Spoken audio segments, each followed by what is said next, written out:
ಯಾವ ರೀತಿ ಹುಡುಗಿ ಬೇಕು, ನಿಮ್ಮೊಟ್ಟಿಗೆ ಲವರ್ ಆಗಿರ್ಬೇಕಾ, ಅಥವಾ ಸೆಕ್ಸ್ ವರ್ಕ್ ಮಾಡ್ಲಿಕ್ಕೆ ಬೇಕಾ, ಅಥವಾ ಮೇಲ್ ಬೇಕಾ, ಫಿಮೇಲ್ ಬೇಕಾ? ಯಾಕಂತ ಹೇಳಿದ್ರೆ ಇಲ್ಲಿ ಕಾಲ್ ಗರ್ಲ್ ಬೇರೆ, ಕಾಲ್ ಬಾಯ್ ಬೇರೆ. ಫಸ್ಟ್ ಈ ಮಸಾಜ್ ಪಾರ್ಲರಿಗೆ ಕರ್ಕೊಂಡು ಬಂದ್ರು.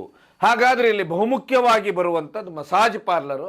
ಯಾಕಂದ್ರೆ ಸೆಕ್ಸ್ ಉದ್ಯೋಗ ಅನ್ನೋದು ಏನಿದೆ ಇದು, ಹೀಗಾಗಿ ಇಲ್ಲಿ ಬರುವಂತದ್ದು ಬಾಡಿ ಟು ಬಾಡಿ ಮಸಾಜ್ ಅಂತ ಹೇಳಿ. ಈ ಬಾಡಿ ಟು ಬಾಡಿ ಮಸಾಜ್ ಅಂದ ಕೂಡ್ಲೇನೆ ಅಂದ್ರೆ ಅವರು ನೆಕೆಡ್ ಆಗಿರ್ತಾಳೆ, ನಂತರ ಎಷ್ಟು ಹುಡುಗಿಯಾರು ಬೇಕೋ ಅವ್ರ ಫೋಟೋನ ಕಳಿಸ್ತಾರೆ.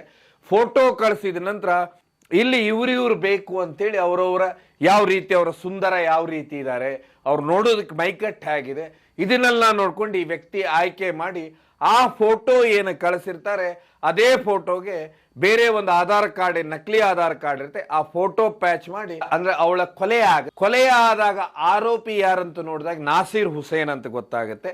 ಯಾಕಂದ್ರೆ ಅವನು ನಾಸೀರ್ ಹುಸೇನ್ ಅನ್ನುವಂತ ವ್ಯಕ್ತಿ ಅಲ್ಲಿ ಬಂದಿರ್ತಾನೆ. ಬಂದಾಗ ಇಲ್ಲಿ ಲೋಕಲ್ ಒಟ್ಟಿ ಅಂದ್ರೆ ಅವನು. ಮಾನ್ಯ ವೀಕ್ಷಕರೇ, ಅಳಿದು ಉಳಿದವರು ಕಂಡಂತೆ ಸ್ವಾಗತ ಸುಸ್ವಾಗತ. ಮೊನ್ನೆ ಒಂದು ಘಟನೆ ಬೆಂಗಳೂರಿನ ಬನ್ನೇರುಘಟ್ಟ ರಸ್ತೆಯಲ್ಲಿ ನಡೆಯುತ್ತೆ. ಇದು ರವಿವಾರ. ಒಂದು ಹೆಣ್ಣು ಮಗಳು ಅರೆ ಪ್ರಜ್ಞಾವಸ್ಥೆಯಲ್ಲಿ ಎಲ್ಲ ಬಟ್ಟೆ ಎಲ್ಲ ಒಂದು ತರ ಆಗಿದ ರೀತಿಯಲ್ಲಿ ಮುಖ್ಯ ರಸ್ತೆಗೆ ಬರ್ತಾಳೆ. ಅಲ್ಲಿ ಟ್ರಾಫಿಕ್ ಪೊಲೀಸರು ಇರ್ತಾರೆ. ಟ್ರಾಫಿಕ್ ಪೊಲೀಸರ ಹತ್ರ ಹೇಳ್ತಾಳೆ, ನನಗೆ ಸಹಾಯ ಬೇಕು, ನನಗೆ ಈ ರೀತಿ ಎಲ್ಲ ಸಮಸ್ಯೆ ಆಗಿದೆ. ಆಗ ಟ್ರಾಫಿಕ್ ಪೊಲೀಸರು ಏನ್ ಮಾಡ್ತಾರೆ ಅಂದ್ರೆ ಅವಳನ್ನ ಪೊಲೀಸ್ ಸ್ಟೇಷನ್ ಕಳಿಸ್ತಾರೆ. ಆಗ ಅವಳು ಹೇಳ್ತಾಳೆ, ನಾನು ಈ ರೀತಿ ಒಂದು ಡೀಸೆಂಟ್ ಕೆಲ್ಸಕ್ಕೆ ಅಂತ ಹೇಳಿದ್ರೆ ಒಂದು ವೃತ್ತಿಗಂತ ಬಂದೆ, ಅಲ್ಲಿ ನೋಡಿದ್ರೆ ನನ್ನನ್ನ ಮಸಾಜ್ ಪಾರ್ಲರ್ಗೆ ಹಾಕಿದ್ರು, ಅದಾದ ಮೇಲೆ ನನ್ನನ್ನು ಒಂದು ಮನೆಯಲ್ಲಿ ಇಟ್ಟರು, ನಂತರ ನನಗೆ ಸೆಕ್ಸ್ ವರ್ಕರ್ ಅಂತೇಳಿ, ಕಾಲ್ ಗರ್ಲ್ ಅಂತೇಳಿ ನನ್ನನ್ನ ಇಬ್ರು ಒಟ್ಟಿಗೆ ಕಳಿಸಿದ ನಂತರ ಅವರು ಇಲ್ಲಿ ಬನ್ನೇರುಘಟ್ಟ ರಸ್ತೆಯ ನಿರ್ಜನ ಪ್ರದೇಶಕ್ಕೆ ಕರ್ಕೊಂಡು ಬಂದರು. ಕರ್ಕೊಂಡು ಬಂದ ನಂತರ ಅವರಿಬ್ರು ನನಗೆ ಕುಡಿ ಅಂತೇಳಿ ಒತ್ತಾಯ ಮಾಡಿದ್ರು. ಅವರು ಕುಡಿತಾ ಇದ್ರು. ಕುಡಿದಾದ ನಂತರ ಅವರು ನನ್ನೊಟ್ಟಿಗೆ ಸೆಕ್ಸ್ ವರ್ಕ್ ಮಾಡೋರಿದ್ರು. ಅದ್ರ ಮಧ್ಯಾಹ್ನ ನಾನು ಓಡಿ ಬಂದೆ ಅನ್ನುವಂಥದ್ದು ಅವಳು ಹೇಳ್ತಾಳೆ. ತುಂಬಾ ವಿಚಿತ್ರ ಅಂತ ಹೇಳಿದ್ರೆ, ಈ ಸೆಕ್ಸ್ ವರ್ಕ್ ಅನ್ನೋದು ಏನನ್ನುವುದು ನಾವು ಮೊದಲು ತಿಳ್ಕೋಬೇಕು. ಯಾಕಂತ ಹೇಳಿದ್ರೆ ಇದು ಒಂದು ಹಿಂದೆ ನೀವು ನೋಡಿದ್ರೆ ಬೀದಿ ಬದಿಯಲ್ಲಿ, ಅಂದ್ರೆ ಬೆಂಗಳೂರಿನ ಬೀದಿ ಬದಿಯಲ್ಲಿ ನಡೀತಾ ಇದ್ದದ್ದು. ಮೆಜೆಸ್ಟಿಕ್ ಇರ್ಬೋದು, KR ಮಾರ್ಕೆಟ್ ಇರ್ಬೋದು, ಅಥವಾ ಸುಮಾರು ಲಾಜ್ಗಳಲ್ಲಿ ಈ ದಂಧೆ ಒಂದು ಕಾಲದಲ್ಲಿ ನಡೀತಾ ಇತ್ತು. ಆದ್ರೆ ಈಗ ಅದರಲ್ಲಿ ಏನಂದ್ರೆ ತುಂಬಾ ಬದಲಾವಣೆ ಆಗಿದೆ. ಎಲ್ಲ ರೀತಿ ಯಾವಾಗ ಸೋಷಿಯಲ್ ಮೀಡಿಯಾ ಬಂತು, ಅದೇ ರೀತಿನೇ ಸೋಷಿಯಲ್ ಮೀಡಿಯಾ ಬಂದ ನಂತರ ಈ ಕಾಲ್ ಗರ್ಲ್ ಎಸ್ಕಾಟ್ ಸರ್ವಿಸ್ ಏನಿದೆ ಇದು ಒಂದು ಹೈಟ್ಯಾಕಿಗೆ ಹೋಯ್ತು. ಸುಮಾರು ಸೈಟ್ಗಳು ನೀವು ನೋಡಿದಾಗ ಸಿಗುತ್ತೆ. ಆ ಸೈಟ್ಗಳಲ್ಲಿ ಇರುತ್ತೆ, ನೀವು ನೋಡಿದಾಗ ಯಾವ ರೀತಿ ಹುಡುಗಿ ಬೇಕು, ನಿಮ್ಮೊಟ್ಟಿಗೆ ಲವರ್ ಆಗಿರ್ಬೇಕಾ, ಅಥವಾ ಸೆಕ್ಸ್ ವರ್ಕ್ ಮಾಡ್ಲಿಕ್ಕೆ ಬೇಕಾ, ಅಥವಾ ಮೇಲ್ ಬೇಕಾ, ಫಿಮೇಲ್ ಬೇಕಾ? ಯಾಕಂತ ಹೇಳಿದ್ರೆ ಇಲ್ಲಿ ಕಾಲ್ ಗರ್ಲ್ ಬೇರೆ, ಕಾಲ್ ಬಾಯ್ ಬೇರೆ. ಯಾರ್ಯಾರಿಗೆ ಯಾವ್ಯಾವ ರೀತಿ ಅವಶ್ಯಕತೆ ಇದೆ ಸೆಕ್ಸ್ ವರ್ಕಿಗೆ ಆ ರೀತಿ ಕಳಿಸಿಕೊಡ್ತಾರೆ. ಇದಾದ ಮೇಲೆ ಅಲ್ಲಿ ಬೆಲೆಯನ್ನು ಬರೆದಿರ್ತಾರೆ, ಈ ಸರ್ವಿಸಿಗೆ ಈ ರೇಟ್ ಆಗುತ್ತೆ. ಒಂದು ವೇಳೆ ನೀವು ಆ ಒಂದು ಸೈಟಿಗೆ ಹೋದ ನಂತರ ನೀವು ಅಲ್ಲಿ ಸುಮಾರು ಫೋಟೋ ಬರುತ್ತೆ. ಆಯ್ಕೆ ಮಾಡಿದಾಗ ಅಲ್ಲಿ ಅವರ ರೇಟ್ ಆಗುತ್ತೆ. ರೇಟ್ ಆದ ನಂತರ ಅಲ್ಲಿ ಮತ್ತೆ ಬರುವಂತ ಪ್ರಶ್ನೆ ಅಂತ ಹೇಳಿದ್ರೆ, ಹೋಟೆಲಿಗೆ ಕಳಿಸ್ಬೇಕಾ, ಅಥವಾ ಎಲ್ಲಾದ್ರೂ ಹೊರಗೆ ಕರ್ಕೊಂಡು ಹೋಗ್ತೀರಾ, ಇಲ್ಲ ಮನೆಗೆ ಕರ್ಕೊಂಡು ಹೋಗ್ತೀರಾ, ನಿಮ್ಮ ಮನೆಗೆ ರೂಮಿಗೆ ಕರ್ಕೊಂಡು ಹೋಗ್ತೀರಾ ಅಂದ ಕೂಡಲೇನೆ ಅವ್ರು ಏನ್ ಮಾಡ್ಬಿಡ್ತಾರೆ ಅಂತ ಹೇಳಿದ್ರೆ, ಇಂಥ ಜಾಗ ಅಂತ ಹೇಳಿದ ಕೂಡಲೇನೆ ಅವರ ಆಧಾರ್ ಕಾರ್ಡನ್ನು ಕಳಿಸ್ಬೇಕಾಗತ್ತೆ. ಆಧಾರ್ ಕಾರ್ಡ್ ನಂತರ ಪೇಮೆಂಟ್ ಆಗಬೇಕು. ಪೇಮೆಂಟ್ ಆದ ನಂತರ ಅವ್ರ ಬುಕಿಂಗ್ ಆಗುತ್ತೆ. ಆ ವ್ಯಕ್ತಿ ನೀವು ಯಾವ ಜಾಗದಲ್ಲಿ ಇರ್ತಾರೆ ಅಲ್ಲಿ ಕರ್ಕೊಂಡು ಬಂದು ಬಿಡ್ತಾನೆ. ತುಂಬಾ ವಿಚಿತ್ರ ಅಂತ ಹೇಳಿದ್ರಿ. ಇಲ್ಲಿ ಯಾರನ್ನ ಬಡಿಸ್ಕೊಳ್ತಾರೆ ಅನ್ನುವಂಥದ್ದು ಪ್ರಶ್ನೆ ಬರುತ್ತೆ. ಇದಾದ ಮೇಲೆ ನಾನು ಏನು ಒಂದೀಗ ಬನ್ನೇರುಘಟ್ಟ ರಸ್ತೆಯಲ್ಲಿ ನಡೆದಂಥ ಒಂದು ಘಟನೆನ ಹೇಳಿದೆ. ಅಲ್ಲಿ ಬಂದದ್ದು ನನಗೆ ಡೀಸೆಂಟ್ ಕೆಲಸ ಅಂದ್ರು. ಫಸ್ಟ್ ಈ ಮಸಾಜ್ ಪಾರ್ಲರಿಗೆ ಕರ್ಕೊಂಡು ಬಂದ್ರು. ಹಾಗಾದ್ರೆ ಇಲ್ಲಿ ಬಹುಮುಖ್ಯವಾಗಿ ಬರುವಂಥದ್ದು ಮಸಾಜ್ ಪಾರ್ಲರು. ಯಾಕಂದ್ರೆ ಸೆಕ್ಸ್ ಉದ್ಯೋಗ ಅನ್ನೋದು ಏನಿದೆ ಇದು ಬಹುದೊಡ್ಡ ಉದ್ಯೋಗ ಆಗಿಬಿಟ್ಟಿದೆ ರಾಜ್ಯದಲ್ಲಿ ಈಗ. ಅದರಲ್ಲೂ ವಿಶೇಷವಾಗಿ ಬೆಂಗಳೂರಲ್ಲಂತೂ ಇದು 100 ಕೋಟಿ ಮೀರಿ ಬಿಡುತ್ತೆ ವಾರ ಅಂತೇಳಿ. ಇದರಲ್ಲಿ ಮಸಾಜ್ ಪಾರ್ಲರ್ ಅಂದ್ಕೊಳ್ಳೆ 70ರಷ್ಟು ಮಸಾಜ್ ಪಾರ್ಲರು, ತುಂಬಾ ವಿಶೇಷವಾಗಿ ಸ್ಟ್ರಿಂಗ್ ಆಪರೇಷನ್ ಎಲ್ಲ ಮಾಡಿದಂಥವ್ರು ಹೇಳೋ ಪ್ರಕಾರ, ನೀವೇನಾದರೂ ಮಸಾಜ್ ಪಾರ್ಲರ್ ಅಂದ್ಕೊಳ್ಳೇನೆ ಸುಮಾರು ಜನ ತಿಳ್ಕೋಬಹುದು. ಬೋರ್ಡ್ ಹಾಕಿದಾಗ ಏನು ಆಯುರ್ವೇದಿಕ್ಕು, ನ್ಯಾಚುರೋಪತಿಯಲ್ಲಿ, ಥೆರಪಿಯಲ್ಲಿ ಏನು ಆಯುರ್ವೇದಿಕ್ ಟೈಪು ಆಯಿಲ್ ಎಲ್ಲ ಹಾಕಿ ಮಸಾಜ್ ಮಾಡ್ತಾರೆ, ಆ ಮಸಾಜ್ ಸೆಂಟರ್ ಅಂದರೆ ಇಲ್ಲ ಅಂತಾರೆ. ಯಾಕಂತ ಹೇಳಿದ್ರೆ ಇಲ್ಲಿ ಬರುವಂಥವ್ರು ವಿಶೇಷವಾಗಿ ಒಂದು ಕಡೆ ಬಾಂಗ್ಲಾದೇಶದಿಂದ ಬಂದರೆ, ಇನ್ನೊಂದು ಕಡೆ ನೇಪಾಳದಿಂದ ಅತಿ ಹೆಚ್ಚು ಜನ ಬರ್ತಾರೆ. ಇವರಿಗೆ ಅಲ್ಲಿ ಮಸಾಜ್ ಅಂದರೆ ಏನಂತ ಗೊತ್ತಿರೋದಿಲ್ಲ. ಹೀಗಾಗಿ ಇಲ್ಲಿ ಬರುವಂಥದ್ದು ಬಾಡಿ ಟು ಬಾಡಿ ಮಸಾಜ್ ಅಂಥೇಳಿ. ಈ ಬಾಡಿ ಟು ಬಾಡಿ ಮಸಾಜ್ ಅಂದ ಕೂಡಲೇ ಅಂದರೆ ಅವರು ನೆಕೆಡ್ ಆಗಿರ್ತಾರೆ, ನಂತರ ಅವರು ಏನು ಬೇಕು ಆ ರೀತಿಯ ತಮ್ಮ ಸೆಕ್ಸ್ ವರ್ಕ್ ಮುಗಿಸ್ಕೊಂಡು ಅಲ್ಲಿಂದ ಹೋಗ್ತಾರೆ. ಅಂದ್ರೆ ಮಸಾಜ್ ಟೈಪೇ ಮಾಡ್ತಾ ಇರ್ತಾರೆ. ಆಗ ಯಾರಾದರೂ ಬಂದರೆ ಕೇವಲ ಅಲ್ಲಿ ಏನಾಗುತ್ತೆ ಅಂತ ಹೇಳಿದ್ರೆ, ಏನೋ ಬಾಡಿ ಮಸಾಜ್ ಮಾಡ್ತಾ ಇದ್ದಾರೆ ಅಂಥೇಳಿ. ಆದರೆ ಅಲ್ಲಿ ನಡೆಯುವಂಥದ್ದು ಸರಿಸುಮಾರು 70ರಷ್ಟು ಮಸಾಜ್ ಪಾರ್ಲರ್ಗಳಲ್ಲಿ ಈ ರೀತಿಯ ದಂಧೆ, ಇದಕ್ಕೆ ಬೇರೆ ಬೇರೆಯವರ ಕೃಪಾ ಕಟಾಕ್ಷಗಳು ಇರ್ತಾವೆ ಅನ್ನುವಂಥದ್ದು. ಆದರೆ ಈ ಕಾಲ್ಗರ್ಲ್ ಏನು ಎಸ್ಕಾಟ್ ಅನ್ನುವಂಥದ್ದಿದೆ, ಸುಮಾರು ವೆಬ್ಸೈಟ್ಗಳನ್ನು ನೀವು ನೋಡ್ತೀರಾ. ಈ ವೆಬ್ಸೈಟಲ್ಲಿ ಏನು ನಾನು ಮೊದಲು ಹೇಳಿದೆ, ಆಧಾರ್ ಕಾರ್ಡ್ ಕೊಟ್ಟಾದ ನಂತರ ನಿಮ್ಮ ಜಾಗಕ್ಕೆ ಬಿಡ್ತಾರೆ.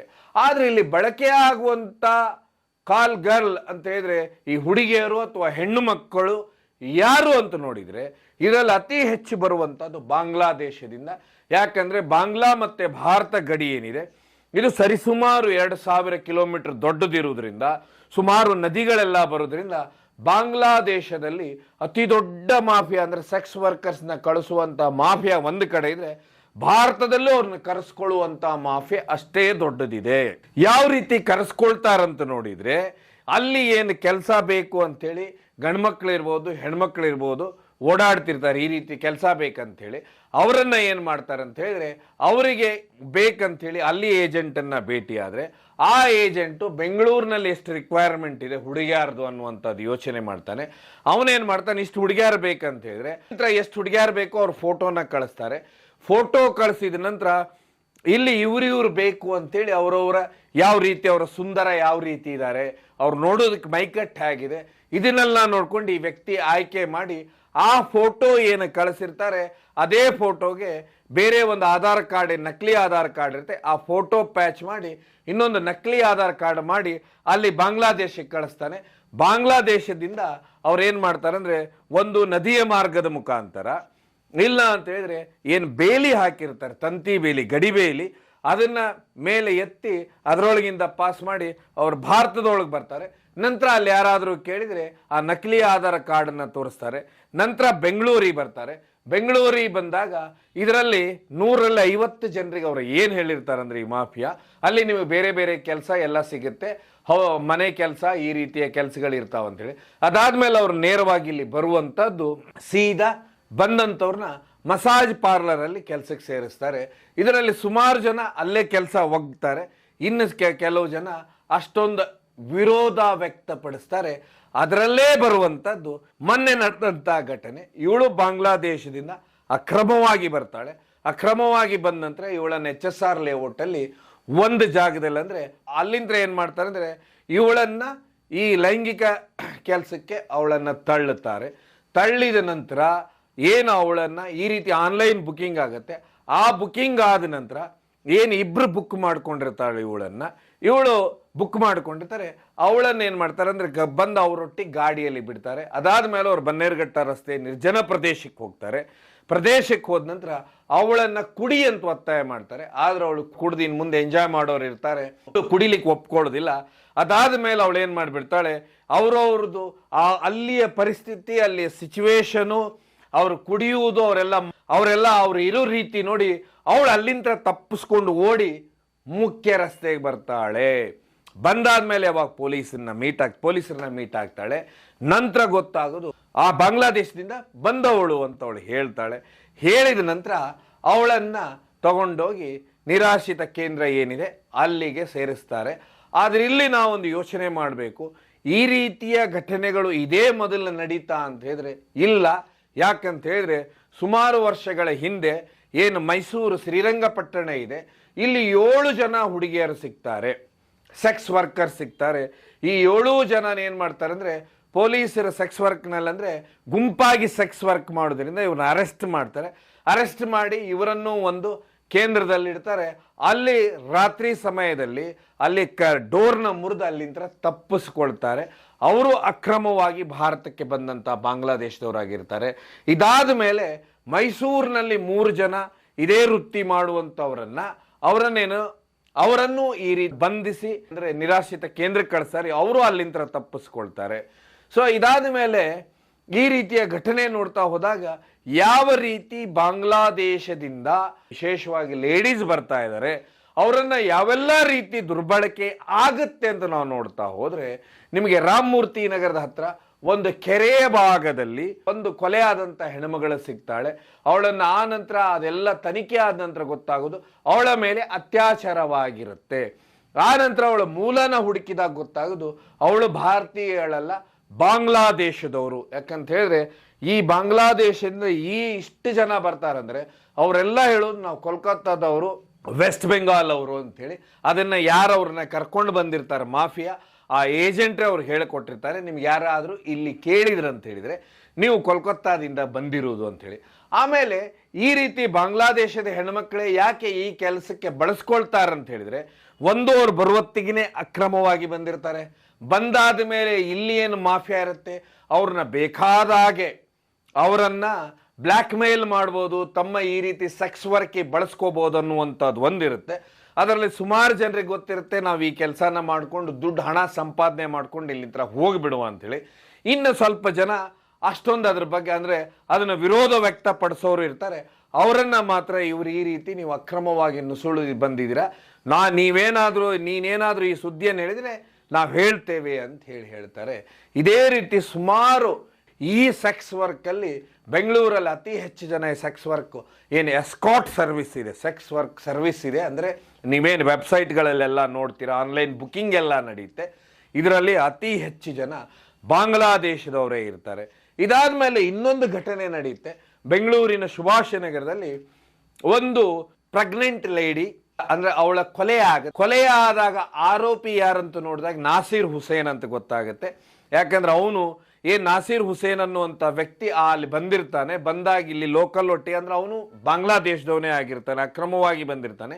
ಇಲ್ಲಿ ಅವನು ಹೇಳಿರ್ತಾನೆ ವೆಸ್ಟ್ ಬೆಂಗಾಲ್ ಅವನಂತೇಳಿ. ಆಗ ಅಲ್ಲಿ ಏನಂದ್ರೆ ಅಲ್ಲಿ ಲೋಕಲಲ್ಲೇ ಇರೋದ್ರಿಂದ ಸ್ಥಳೀಯ ಅವನು ಮುಸ್ಲಿಮ್ಸ್ ಆಗಿರೋದ್ರಿಂದ ಇನ್ನೊಂದು ಮುಸ್ಲಿಂ ಕುಟುಂಬದವರೇ ಅವರ ಹುಡುಗಿಯನ್ನ ಮದುವೆ ಮಾಡಿ ಕೊಡ್ತಾರೆ. ನಂತರ ಆ ಹುಡುಗಿ ಬಸರಿ ಆಗ್ತಾಳೆ. ಬಸರಿ ಆದ ಸಮಯದಲ್ಲಿ ಅವನು ಏನು ಮಾಡಿಬಿಡ್ತಾನೆ, ಅವಳನ್ನ ಕೊಲೆ ಮಾಡಿಬಿಡ್ತಾನೆ. ಕೊಲೆ ಮಾಡಿದಾಗ ಅವನು ಯಾರು ಅಂತ ಹುಡುಕ್ತಾ ಹೋದಾಗ ಪೊಲೀಸರು ಅವಾಗ ಅವ್ರಿಗೆ ಗೊತ್ತಾಗೋದು ಅವನು ಅಕ್ರಮವಾಗಿ ಭಾರತಕ್ಕೆ ನುಸುಳಿದವನು.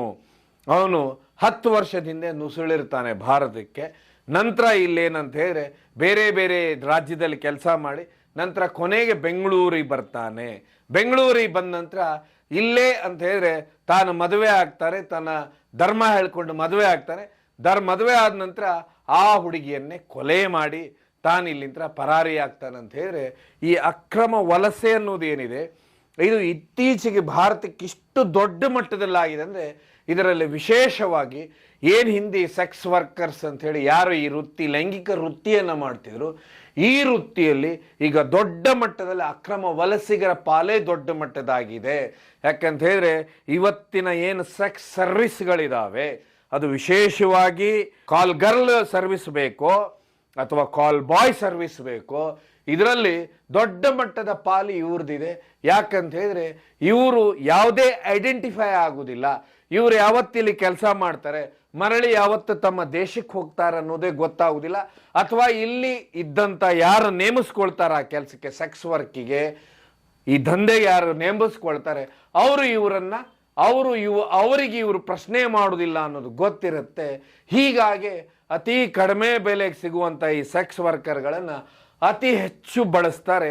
ಇದರಲ್ಲಿ ಎಲ್ಲೋ ಒಂದು ಕಡೆ ಕೆಲವೊಂದು ಕಡೆ ಮೊನ್ನೆ ಆ ಹೆಣ್ಣು ಮಗಳಿಗೆ ಇವರು ಮೋಸ ಮಾಡಿರ್ತಾರೆ, ಮೋಸ ಮಾಡಿ ಕರ್ಕೊಂಡು ಅಂದರೆ ಒಳ್ಳೆ ಕೆಲಸ ಕೊಡಿಸ್ತೇನೆ ಅಂತ ಕರ್ಕೊಂಡು ಬರ್ತಾರೆ. ನಂತರ ಮಸಾಜ್ ಪಾರ್ಲರಿಗೆ ತಳ್ತಾರೆ.